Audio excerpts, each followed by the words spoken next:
ओम हर हर महादेव शिव शंभो बाबा धवलेश्वराय नमो नमः। दीपं यदि परम ब्रह्म दीपं यदि जनार्दनः दीप हरत मे पापो पूजा दीप नमस्तुते।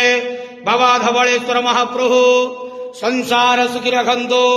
आज पवित्र फाल्गुन मास प्रतिपदा शुभ गुरुवार रे समस्त श्रद्धालु भक्त मान आशीर्वाद करंतु। मनस्कामना पूर्ण करंतु। कर्म क्षेत्र उन्नति करंतु। ग्रहनिष्ठ मान खंडन करंतु। जगतर मंगल करंतु। विश्वर कल्याण करंतु। आपणकर नाम प्रकाश करंतु। सेवकर डाक श्रवण करंतु। समस्त गुआवसा भक्त मानकर मनस्कामना पूर्ण करंतु। हे बाबा धवलेश्वराय नमो नमः। संसार सुखी रखंतु आनंदे गेवार। हरि बोलो। आज फाल्गुन मास प्रतिपदा तिथि शुभ गुरुवार रे समस्त श्रद्धालु भक्त मान आशीर्वाद करंतु आनंदे गेवार। हरि बोलो।